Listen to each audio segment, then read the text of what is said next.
Aujourd'hui, nous allons lire un verset du Srimad Bhagavatam, premier chant, 9e chapitre, verset 17. Om Namo Bhagavate Vasudevaya.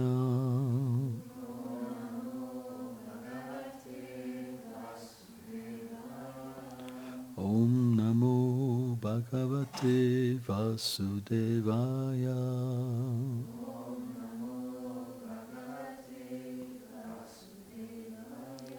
Om Namo Bhagavate Vasudevaya.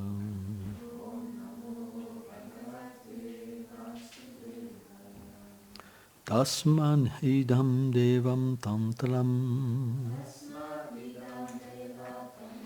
Vyavasyam Bharatakshabam Tasyam Nuvimitum Nata Nata Pai Prajaprabho. Traduction. Sachant que ce qui est arrivé a été provoqué par la Providence, au meilleur des descendants de Bharat, suit la volonté du Tout-Puissant et protège les citoyens impuissants de ce royaume comme un monarque vertueux. Commentaire. Srila Vishvacharya Thakur cite Bhishma. Comprendre que le bonheur et la souffrance dépendent du Seigneur reste possible. Mais saisir pourquoi il donne la joie et la détresse à ses dévots ne peut être compris facilement. D'un point de vue matériel, la joie et la détresse semblent s'opposer, alors que d'un point de vue spirituel, elles sont identiques, car tout ce qui est en relation avec Krishna est absolu. C'est pourquoi, lorsqu'un dévot du Seigneur rencontre des souffrances lors de l'exécution de son service de dévotion, il réalise quelles sont la manifestation de la grâce du Seigneur.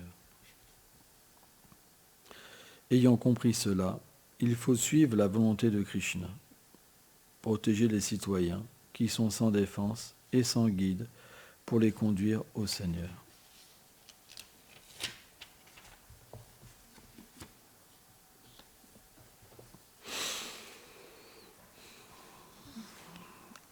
Om Gyanati Bilandasya Gyanam Jalam Shalakaya Shakshurumelitam Jena Tasmai Shigulave Nama Nama Om Vishnu Padaya Krishna Pestaya Bhutale Shrimate Bhaktivedanta Sominiti Namine Namaste Sarasvati Deve Golavani Prachaline Nilveshe Shasunyavadi Prachatyade Shatarine.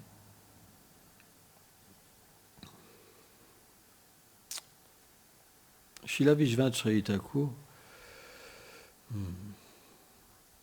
présente toujours des arguments fameux.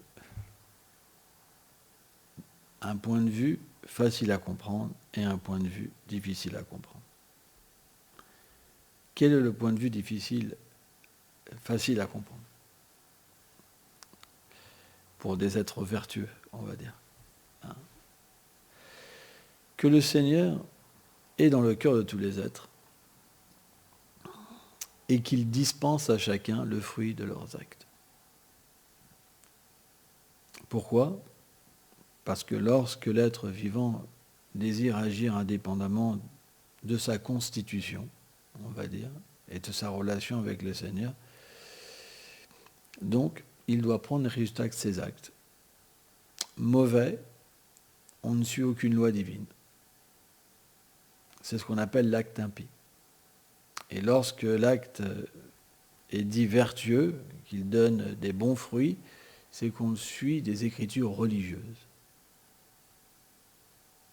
Dans ces deux cas, on prend les résultats de nos actes. Par contre, ce qui est difficile à comprendre, c'est lorsque l'être vivant est situé dans sa réalité éternelle, ça veut dire libéré, l'associé du Seigneur, comment c'est possible que par la providence, il peut souffrir puisqu'il n'a pas à recevoir les réactions de ses actes. Vous comprenez ce principe ? L'être ordinaire, il souffre parce qu'il a fait des activités impies. Mais le pur dévot, il ne peut pas faire des activités impies. Donc pourquoi il souffre ? Pourquoi il est mis dans des situations, même parfois plus plus terrible encore qu'un matérialiste qui doit prendre les résultats de ses actes.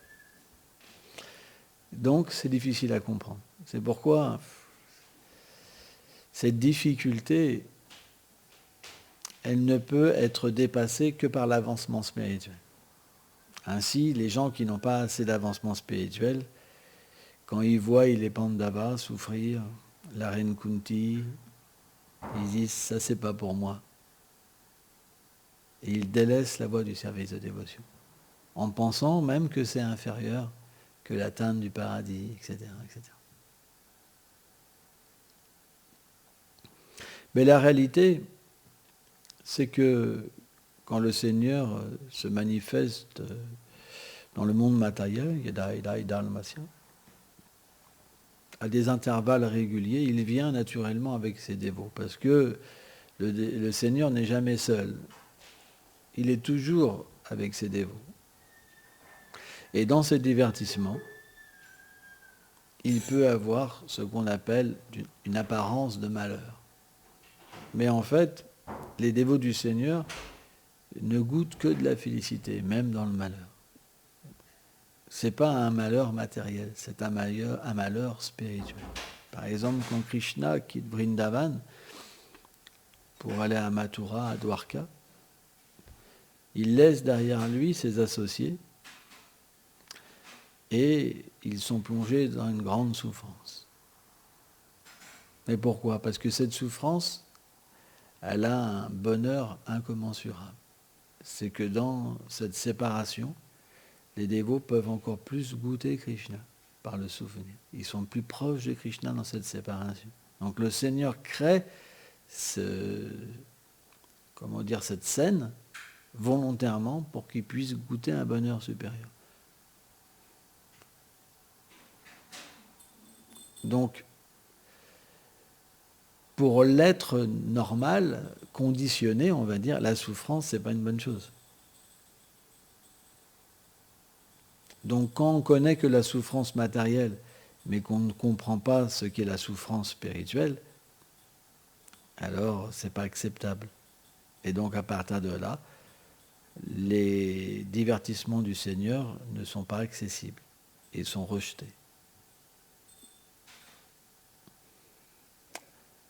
On entend souvent parler, dans des documentaires, etc., d'un personnage indépendant de Dieu qui donnerait la souffrance aux êtres vivants. Dieu ne peut pas être comme ça. Maya Dakshana Prakriti. Mais en fin de compte, l'énergie matérielle qui fait souffrir les gens, elle n'est pas indépendante du Seigneur suprême. Alors si vous leur dites ça, ils disent « Oh, Dieu est un monstre ».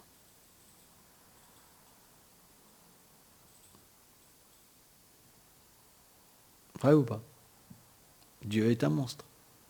Mais Krishna, en même temps, il va nous expliquer, dans des versets, Antavanta, Medea, Nityashuktash, etc., il va nous expliquer que l'âme, elle est antimatière. Elle ne peut pas être touchée par la souffrance. Aucune souffrance peut la toucher. Donc, cette douleur, ces réactions des actes, ils ont naturellement une fonction positive. Parce que Dieu est amour. C'est pourquoi Bhaktivinoda Thakur, il explique que les saints, ils ne voient jamais la souffrance comme négative, mais comme un moyen pour que les êtres prennent refuge dans quelque chose de supérieur pour sortir de la souffrance. Donc Madhvacharya explique, les êtres pieux, quand ils souffrent, qu'est-ce qu'ils font ? Ils prennent refuge en Dieu. Et par cette souffrance, ils se voient libérés de l'existence matérielle. C'est pour ça que la souffrance existe. Car naturellement, quand vous souffrez trop, vous êtes obligé de prendre refuge dans quelque chose pour vous libérer. Un être normal ne peut pas comprendre ça.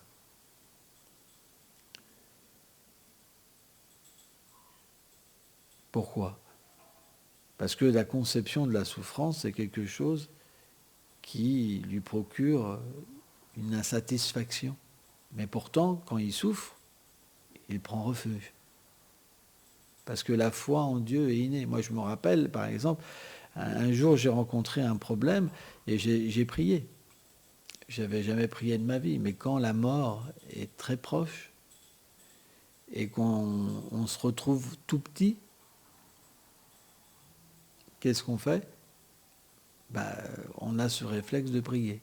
On dit, je ne sais pas si tu existes, mais si tu existes, je te promets, sauve-moi et je te donnerai ma vie.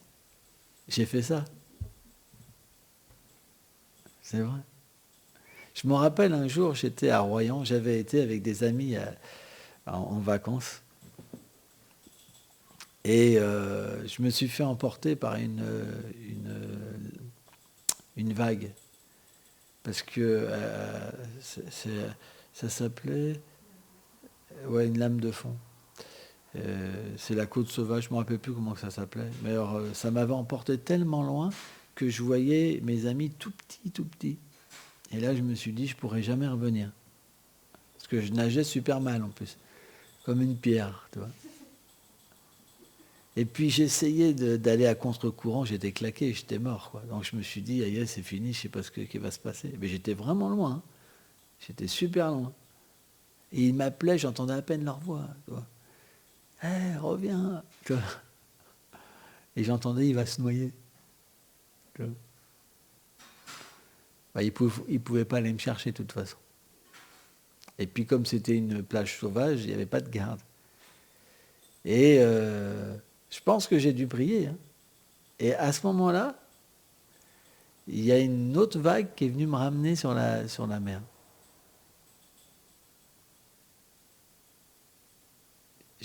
Parce que j'avais plus la force de ramer, de nager. J'ai senti qu'un contre-courant est venu m'apporter jusqu'à la mer. Vous vous rendez compte? Et il y avait, je ne sais pas combien de mètres, hein. Et j'étais vraiment loin, toi, comme un bateau, quoi. Mais je ne pouvais pas comprendre que la Providence m'avait ramené. Parce que c'est quand même bizarre. Une vague qui vous amène si loin que ça, et une autre vague qui vous ramène. C'est bizarre comme truc. Vous savez, quand le Seigneur Chaitanya Mahaprabhu,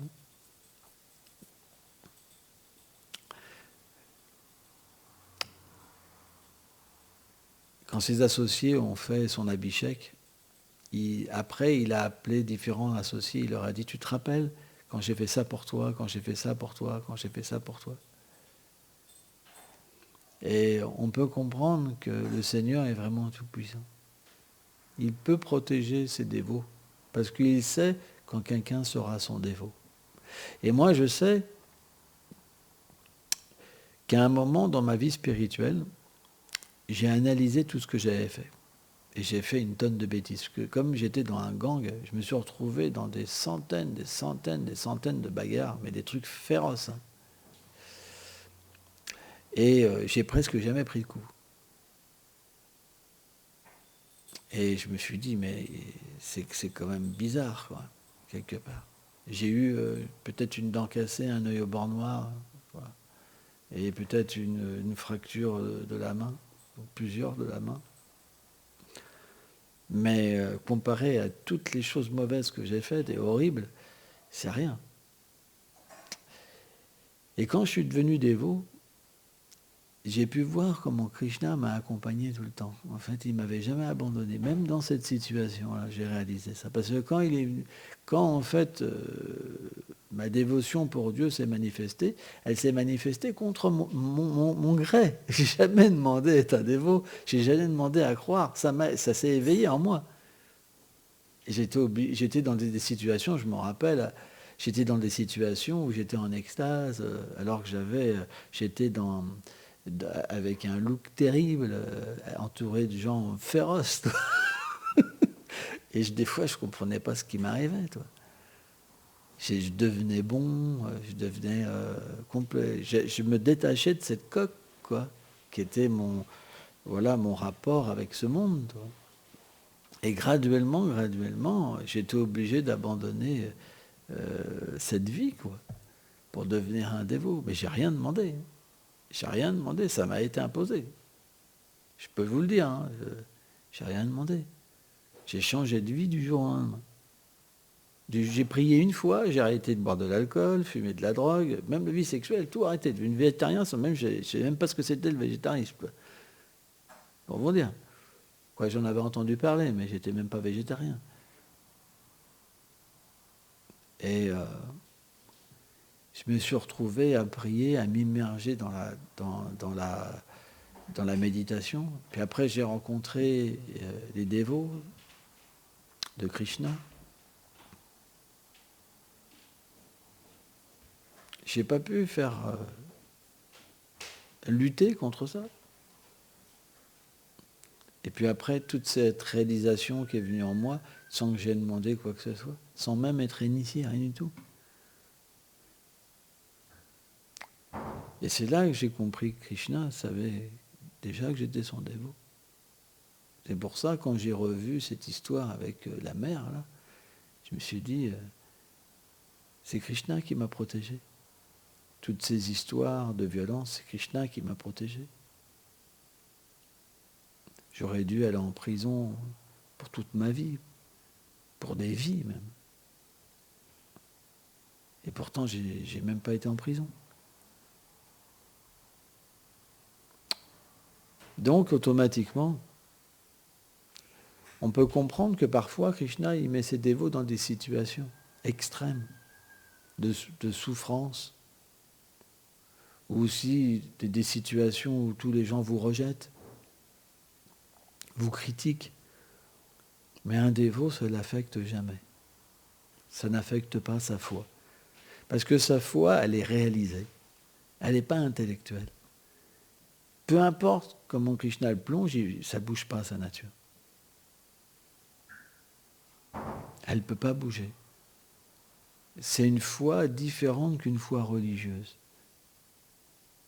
Sa nature, elle est manifestée en lui-même. Et dès qu'il pense à Krishna, il pense à Krishna dans sa véritable nature. Jamais il pense à Krishna par rapport à son corps matériel, mais toujours à sa réalité. Parce que dès qu'on pense à Krishna à travers le corps matériel, qu'est-ce qu'on lui demande à Krishna? Des choses en relation avec le corps. C'est pourquoi Krishna, il met dans des situations personnellement son dévot.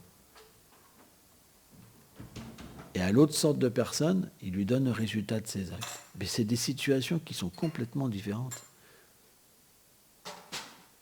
Et que seul un dévot peut comprendre. Et d'ailleurs, on voit par exemple les Pandavas, ils ont tellement été testés.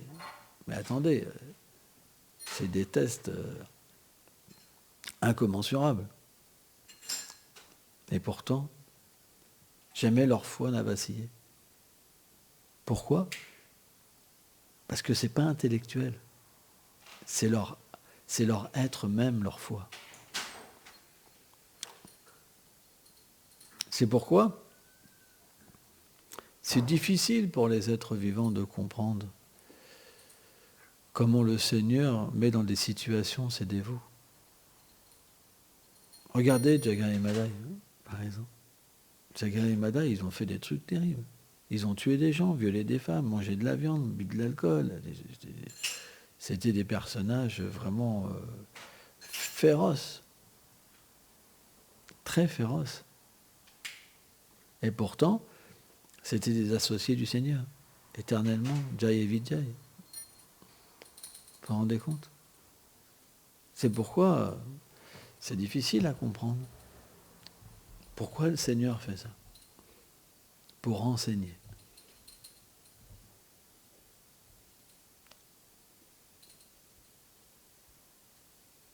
Parce que de la manière qu'ils peuvent se libérer, Krishna, alors c'est un jeu, Krishna les plonge dans une situation comme des âmes conditionnées, et de la manière qu'ils se libèrent, le Seigneur accepte cette méthode pour libérer les autres. C'est ce que le 10e chant du Srimad Bhagavatam enseigne. Et c'est ça qui est merveilleux. Et c'est ça qui est inconcevable. C'est ça un acharya. C'est ça la puissance d'un acharya.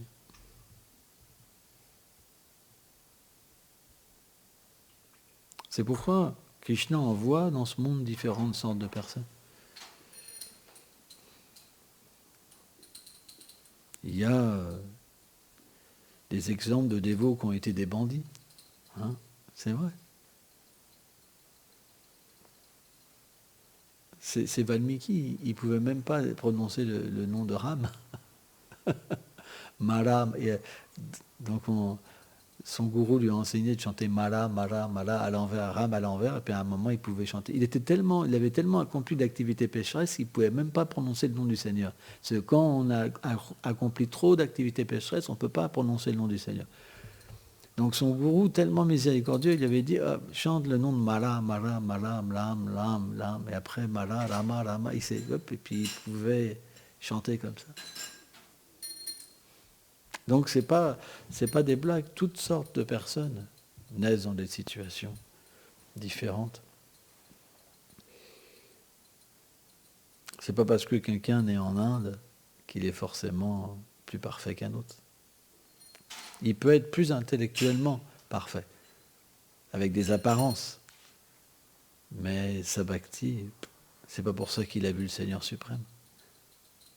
Krishna dit Tadvidi paripasana paripasana sevaya.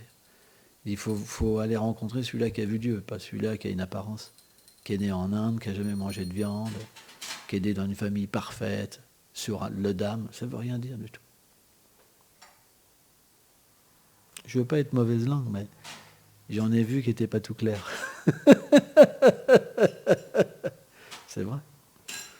J'ai été témoin de ça. Mais bon, on ne leur en veut pas. C'est des âmes vertueuses. Mais c'est pas pour ça qu'on est un pur dévot. Pur dévot, c'est super élevé. C'est pas juste une apparence, et même d'être un génie, de savoir toutes les écritures. Être un pur dévot, c'est de pouvoir parler avec Radha et Krishna.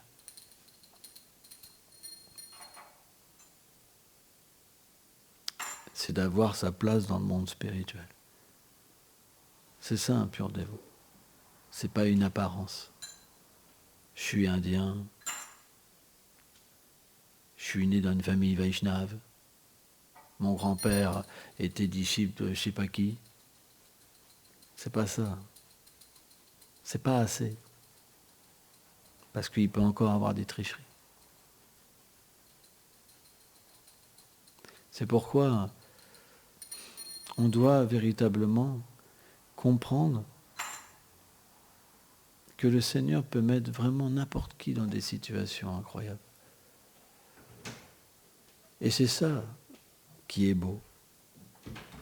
Parce que si il fallait simplement naître en Inde, dans une famille de Vaishnavas, tout suivre par cœur, parfaitement pour retourner à Krishna, alors il n'y en aurait pas beaucoup qui retourneraient.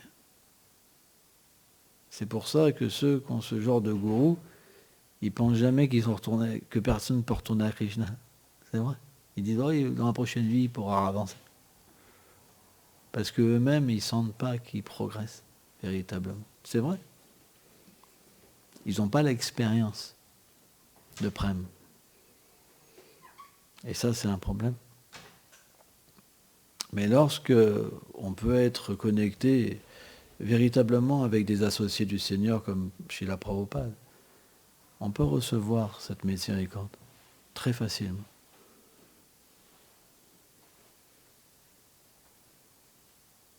Very good. Ça, c'est la miséricorde. Les autres, ils vous diront, il te faudra au moins 1000 vies, 1 million de vies. Mais les Vaishnavas miséricordieux, ils peuvent ramener qui ils veulent. Sans ça, où serait leur puissance? On dit que Krishna comble tous les désirs de son dévot. Vous comprenez ça?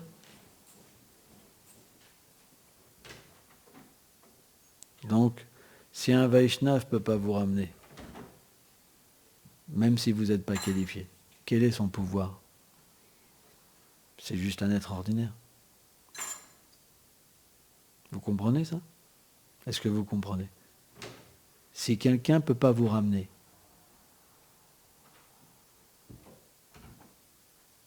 un Vaishnav, c'est quelqu'un qui a le pouvoir de vous ramener. Sans ça, c'est juste un être ordinaire. C'est pas un associé du Seigneur.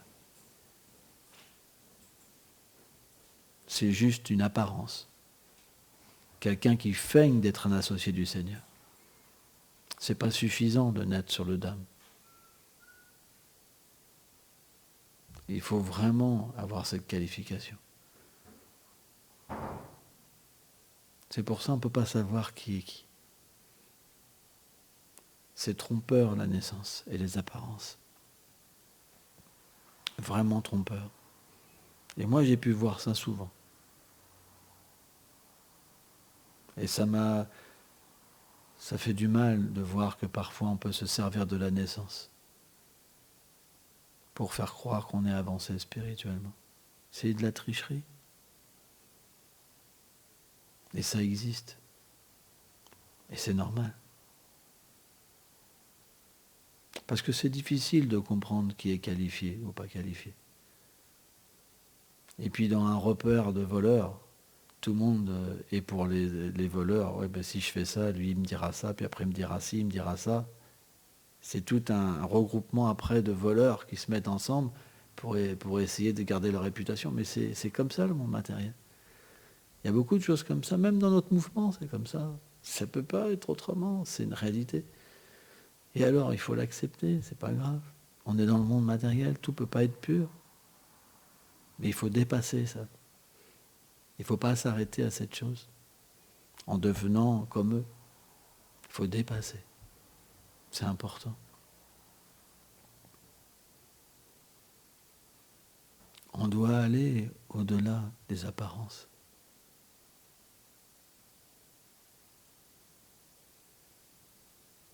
C'est ça l'enseignement profond du Vaishnavisme.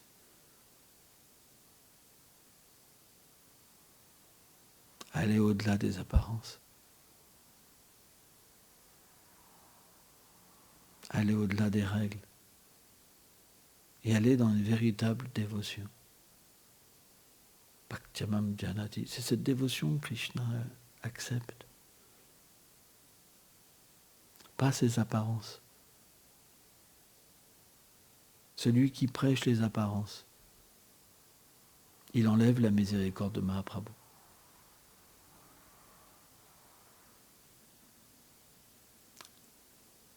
Si vous regardez, Prabhupada n'est pas venu du tout prêcher les apparences. C'est quelqu'un de très simple. Juste il chantait le mantra. Il donnait le mantra et la miséricorde. Parfois les gens, maintenant, ils disent « Ouais, il a donné rien du tout ». J'ai entendu ça, moi.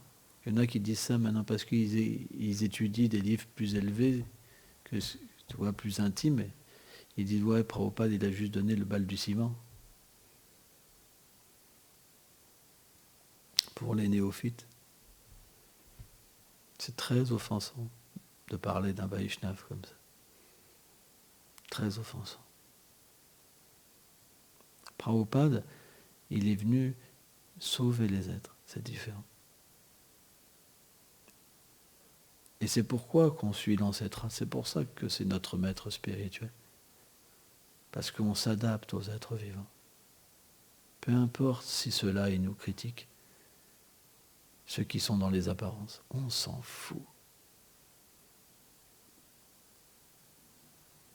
Ce qu'on veut, c'est aider les êtres.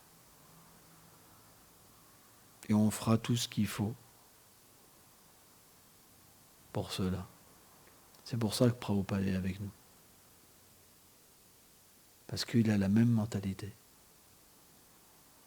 Ce qu'on fait, c'est juste une continuité. Parce que c'est l'état d'esprit de Prabhupada. Prabhupada était un révolutionnaire. Et ces vrais disciples, ils sont des révolutionnaires. Ils ne sont pas des préservateurs. Ceux qui sont attachés simplement à rendre les choses compliquées. et inaccessible. Ça ne peut pas être ça. Le mouvement de Mahaprabhu, c'est une conscience qui s'adapte à chacun. C'est l'amitié parfaite. C'est l'harmonie. Chacun a besoin de quelque chose de particulier. Si on établit simplement une règle, pour tout le monde, ça ne marche pas. C'est pourquoi, naturellement, Prabhupada ne pouvait pas être comme ça.